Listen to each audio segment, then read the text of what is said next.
Hi everybody. Happy Saturday. I'm so happy to be here with all of you. You'll be happy to know if you're following. Oh, thank you for subscribing to my channel. Those people who did. I'm so excited. I was very excited to see your subscription notices and very thankful for that too. Kind of the idea of me doing this is just sharing what I do, talking about art with you and different mediums, and of course watercolor, and kind of give you some helpful hints that I've learned over the years and that I like to share with people. I think art is so important to our happiness, to our environments, to our children, to our self-awareness. You learn a lot about yourself when you start painting. You learn about how how patient you might not be. There's a couple different things I always tell people when I start painting with them, and it doesn't matter if they're kids, and I've taught some unbelievably bright, talented artists. All kids are bright and talented, to be sure. I think the biggest lesson to be learned from painting is it's a process, not an event, and every stage is important. You'll get into the middle of your paintings and think, oh, good Lord, I should have taken up dentistry. But my advice to you is stick with it, because it will come to you. It's just that awkward, you sometimes call them the awkward teenage years, right? Like in the middle of your painting and you're thinking, oh, this is terrible.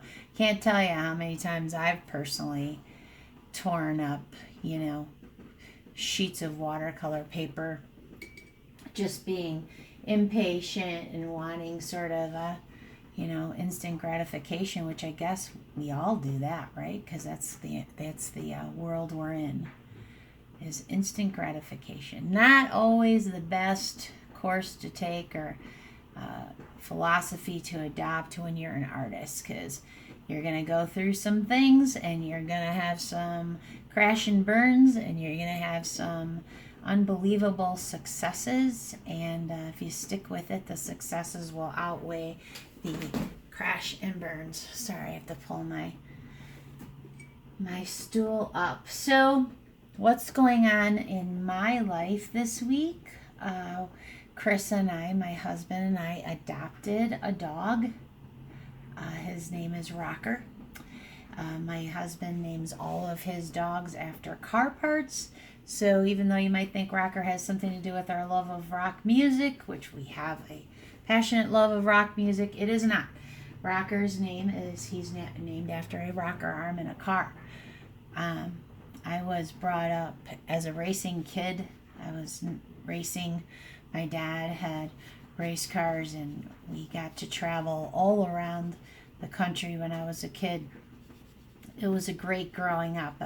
Fostered a great love of family and time spent together, and we spent a heck of a lot of time together. So that's all because of racing. And he's rolling around on his back on the carpet. He's such a happy little dog. He's 11 months old.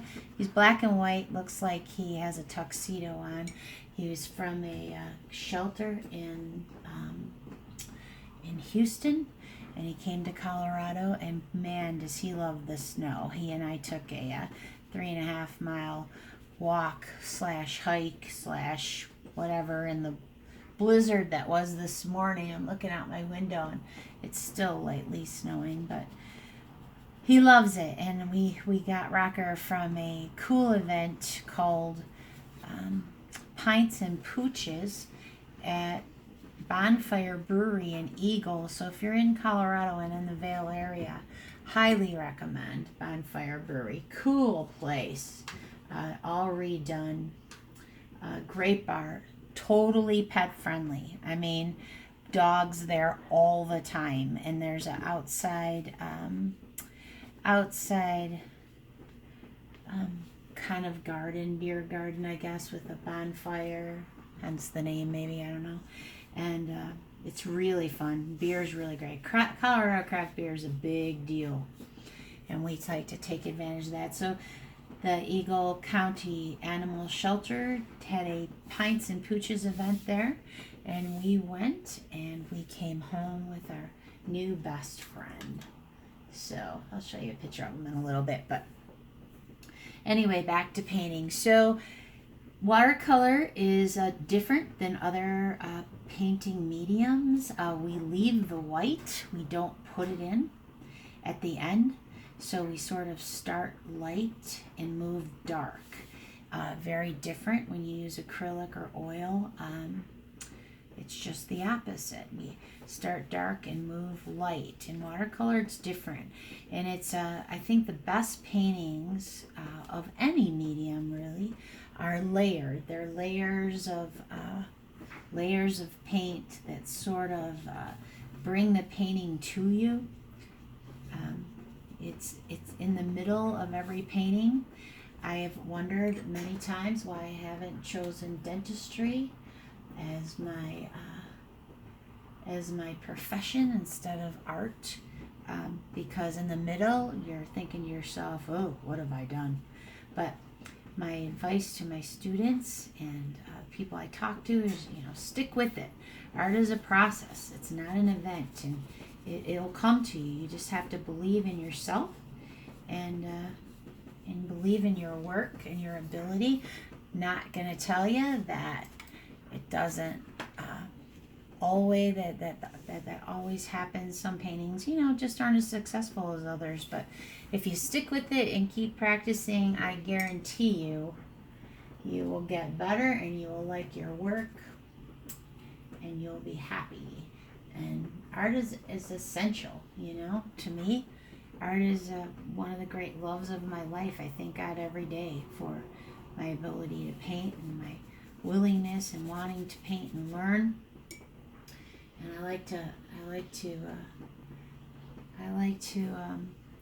try other mediums and things. And I do paint with other mediums. I paint with acrylic. And I like to draw. I like to sketch. I'm not really a fan of oil. I tried it. I admire people who can oil paint. I went to an oil class in Carbondale, where I used to live. I live in Vail now. We live in Vail now. And took a oil painting class from a wonderful oil painter. He has a studio right on Main Street in Carbondale, Colorado. If you ever choose to go there, I highly recommend going into his studio. His name is Marcel. And I could not get that oil paint to stop moving. I couldn't. I was going crazy with that oil paint. And he said, but you're a watercolorist. Water moves everywhere. I'm like, yeah, but I can't control this stuff. It was a crazy experience, that's for sure. But I'm happy with my water media. I am just putting in some of the defining areas here to sort of make his face pop out. He is a handsome devil, that's for sure. Certainly can't imagine doing him any harm, that's for sure. I'm not really a hunter. I don't have anything against hunting, especially if you use, the meat or the hunted, what you hunt for food. But I personally am not a hunter. But, to each their own. Fortunately, well, I shouldn't say fortunately, I should say hopefully, because my paintings are in this series of endangered species, these guys can find some safety and some mercy. So many great organizations help them.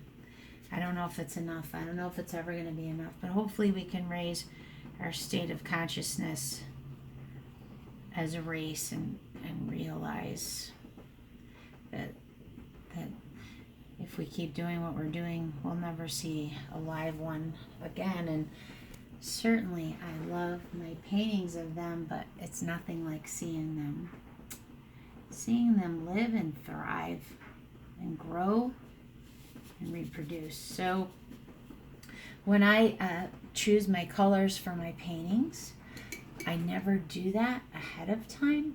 I always do that when I see who I'm going to paint, and I use who deliberately.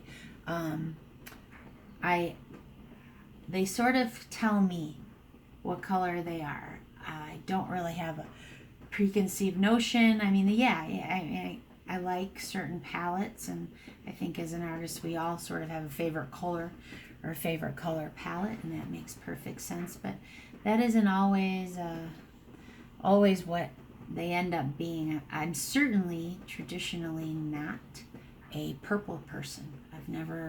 Purple's not my favorite color. Red's my favorite color. And but this guy said he was purple, and so I got out the purple, and here we are together. So I'm just sort of going around my painting. I don't really have a system of, front to back, front to back, top to bottom, left to right. I sort of go around, and where I see darks to put in, I put those in. So we're going to bring this tusk out here with a couple darks and go. And so this one has a dark spot here in the photograph I'm using. Where do I get my photographs? I take them at zoos. I have an amazing artist brother, David, who takes pictures of wildlife a lot. I use a lot of his photographs, and friends. I have a couple of friends on Instagram that I paint their work sometimes, and I ask, if I can use their photograph too. I think there's going to be a time in my life where I'm well traveled and I can be, on safaris and things like that. But until then, I rely on my friends and people I meet, people I know, my family to, lucky enough that they allow me to use their photographic work. So that's how I do it. So this guy's got a lot of wrinkles. He's got a lot of wrinkled skin. When you paint animals with very wrinkled or rough skin, the good thing to use, and I don't know that everybody doesn't know the secret already, but if you don't, I suggest salt. I'll give you an example of that in a second around this area here. Salt makes water wetter. If that came from my instructor, Bob Rossman, and he said salt makes water wetter, so it'll draw the water to itself, if that makes sense to you. And so it makes little sort of starbursts. So the effect of different salts is kind of fun to experiment with. You can sort of make a little test paper and leave the paint wet and sprinkle salt on it. So I use, table salt, and this is kosher salt, so the grains of salt are bigger. They're going to give you a little different effect than fine salt or table salt. It's kind of fun because, everything's different. An elephant, which is next on my list to paint, and this guy, they're kind of kosher salt kind of guys. I think that they have a lot rougher hide than maybe another animal. I can't really think of an example. What would I use? A horse, probably. A horse I would use maybe table salt, but this guy is definitely a kosher salt kind of dude. So around this one, it's darker. I'm just looking at my photo. It's darker, and it's I just sort of am using a sepia here, a couple different kind of purples, and I sort of mix them all around. I have to say, I don't have a very clean palette. I don't clean it off every time. This is the first time in my life I've ever had a real compartmentalized palette. Usually I use a baker's tray, and the paint on my baker's tray, I can show you, has been on my baker's tray for decades. So here's my baker's tray. As you can see, it's a mess, and I like it that way. I have colors mixed in there that I've made through the years that you never get again. So I save them. It's about the only thing in my life that's a mess. Kind of a neat freak. I have everything sort of organized and sort of the way we were brought up. I was brought up in a Midwestern family north of Chicago, and we make our bed every day, and we do our dishes after we eat, and that's sort of ingrained in my body. And that being said, my palette is not a good example of that. You might have noticed I haven't gotten any water off my brush yet. That's another thing I do in the first layers of my painting. I like things to be juicy. I mentioned that before. The most successful watercolor paintings are, to me, they're wet and they look wet. And water is your friend when you're watercoloring. I've seen lots of people get frustrated with their work when they first start painting because they don't view them as successful. And I think part of that problem, if you're an aspiring watercolorist, take this into consideration, is you might not be using enough water in your painting. It's watercolor after all, and so I suggest using water and making it as wet as possible. Yes, it can get a little frustrating as far as controlling it, but you'll get that. That comes with seat time. Seat time. I guess that's a racing term. Seat time, and the more you use it, the more you become familiar with that flowing effect and what it does and how you can control it. I think the most beautiful watercolors in the world are wet and runny and juicy and beautiful and a little crazy. I don't think you have to micromanage it, I think leave the micromanaging to some other, I guess don't micromanage is probably a better lesson, but don't micromanage your watercolors. Put a lot of paint on your brush. Put water on your brush. Put it down on the paper. And there is one bit of advice when I talk about paper. There's things you shouldn't skimp on when you watercolor, because it'll set you up for success if you don't. And that's good paper, a couple decent good brushes. Two of the most important things to watercolor. You can use student grade colors until you get your mojo going. You can do that, but fiber paper is not going to be the best idea. Use cotton rag paper. They're all, it's all personal preference, what you like. I use Arches paper. That's kind of what I started on when I took my watercolor class at first. So I go for Arches cold press, which has a tooth to it.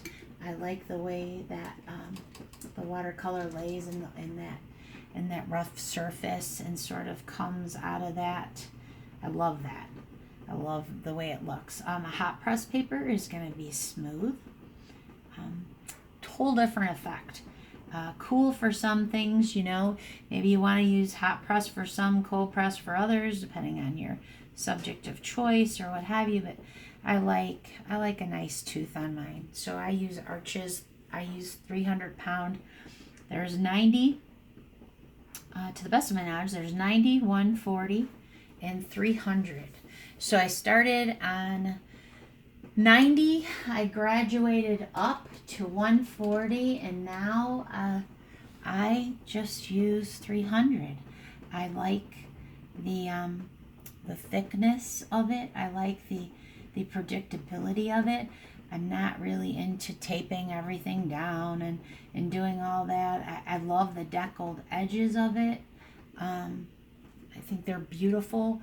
I lots of times I mat and frame my own work, and I like to mount my painting on top of the mat because I like the deckled edges. You can kind of see that. I hope you can see that here. I think it's beautiful, and I think that's part of watercolor, and I love paper. Paper is very exciting, and I think it's cool that it's cotton, and it works great. So I'm sort of just going around this guy, bringing out some of his most handsome properties. I hope you're having a good Saturday. I certainly am. I'm super excited about all my showing opportunities, and and that's another thing too. Just a word about showing your work, right? It takes you take a lot of no's before you get a yes, for sure. Don't ever be discouraged about that. That's just life, and that's a lot of people paint, and a lot of talented painters, and it all depends on a juror or what have you, or the venue, and sometimes and things like that. So just keep trying. And another thing too, I'll probably repeat all this stuff in all my videos in the future, of which I hope there's a lot. Don't be true to your style. Don't, I did that for years. I do a lot of commission work.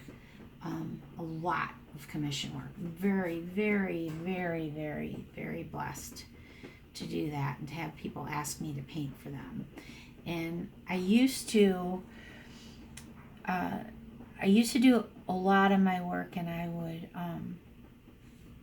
would do it in a style that wasn't really my own, because I would think, well, they might not like the crazy colors and different things like that. So I would do it, some animals, when they talk to you, they're not necessarily interested in being, purple, orange and blue, or what have you. And some of them come to you as, the colors that you see, you actually see them in real life as. But stay true to your own style. People are going to ask you to do work for them, and don't ever give a client a painting that you feel you didn't hold true to yourself. And that's part of being an artist. Part of being an artist is realizing that we're all different and we see things different ways. And the beauty of your work is that you share your vision and your what you see with your client. And if you stay true to your work and you're consistent and you work on making a body of work and you get it out there and you show it, and you're lucky. I mean, there's so many coffee shops and things that do revolving art shows. I know I did it at my coffee shop in Lake Villa, Julie's Coffee. And go in, have a body of work. Go in, believe in what you do, and ask them, hey, do you have a month open in the future? I can bring my stuff and hang it up, and keep plugging away at that. Start small, start a coffee shop, start at places like that, and get your work out there and get your style recognized, and you can build it. You stay true to yourself, and all that'll come to you. Oh, my drying's done. Drying clothes. I'm a laundry addict. My name is Julie, and I'm addicted to doing laundry. It drives Chris crazy because I take his towel out of the bathroom all the time, and he says, I just had it out one time, and I say, I'm washing it. But yeah, that's my advice. I mean, we're, as artists, we have so many more opportunities because there's so many people that are.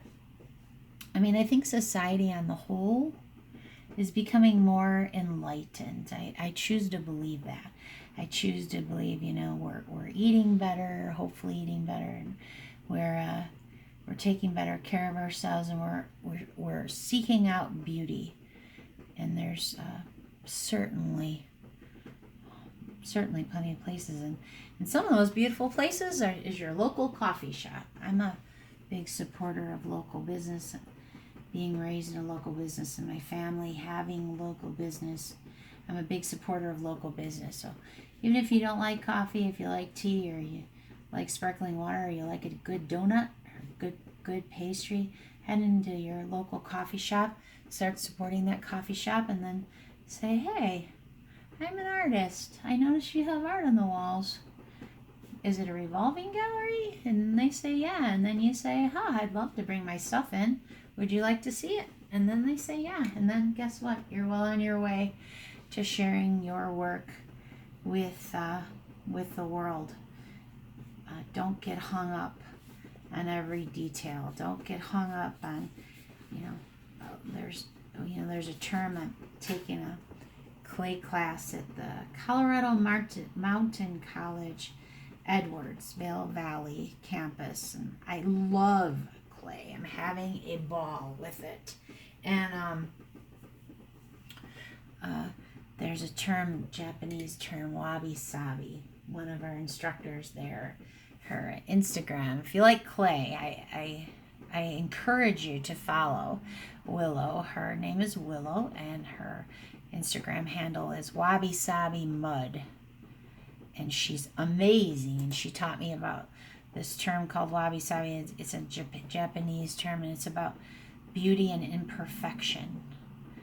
Don't get caught up and ruin the experience with again, we're getting back to that. I guess the subject of the day is micromanaging. Apparently we've morphed into that. Don't micromanage it. Don't see the imperfections and love them for what they are. Every time you put your brush to your paper, you're making a decision.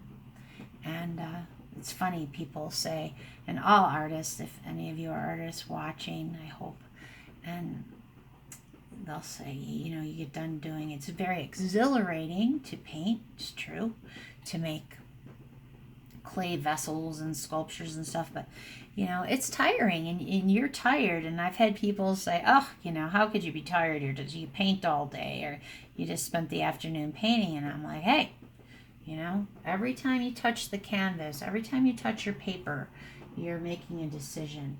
And you put your heart into this. This is your life, and this is your passion, and this is what you give the world your work. And it can be tiring and exhausting. At the same time, it's like a labor of love, right? It is it's the most exhilarating, wonderful thing in the world to have your work somewhere, or put it online for sale, and have someone send you a message or come up and say, your work is so beautiful. How do you do that? And how do you, choose your colors? And really want to talk to you about what you do. And I think that's why I started this channel, because I like to talk and I like to share what I do. And I'm proud of my work and what I've learned. And I'm thankful to my teachers and all the people that I'm inspired by. I'm thankful for their commitment to their craft, and that they share it with people like me. And now I'm sharing what I know with people like you. So I am going to sign off now, work on this guy a little bit, and I will get back to you in another video. But first, I guess I'll show you my new puppy, because I promised I would do that. He's 11 months old. His name's Rocker. Rocker after Rocker Arm, the car part. Chris names all of his dogs after car parts.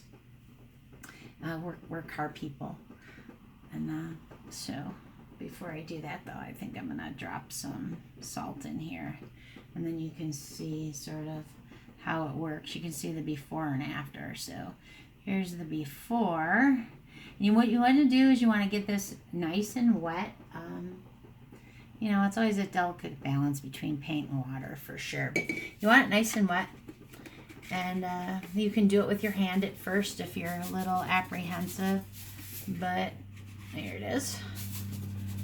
But I like to, I'm a liberal user of salt. So you can see where I poured it on him here, and it has to completely dry. The salt has to completely dry, and then you can take a brush and brush it off and kind of see what happens. You're gonna have little sort of bursty kind of shapes there, and it gives a really nice texture of an animal who has a rougher hide and kind of weathered by the sun, and it gives you a really cool. I think it turns out cool. And I said there's a lot of different weights of salts or size grains of salts, I guess you'd say. But I think for this guy, he's definitely a kosher salt kind of guy. So let's see. Yeah. So he's coming. He's definitely coming. So I will show you my little studio mate rocker here. There's a view. There he is. Say hi, buddy. Oh, a big sigh for his audience. So I will, oh, I love him. I will see you next time. I'm going to do a little more work on this guy. Here's a shot on it. Oh, the good news is I ordered a holder. My friend Jennifer Evans, wonderful artist from Lake Villa, Illinois, sent me a link to Amazon to order a camera holder. So this will be a better video next time. Hopefully I'll get it in the next couple days. So thank you for tuning in, and I will see you soon. And say bye. Rocker. Look at his tail. There he is. Thanks, everybody. See you soon.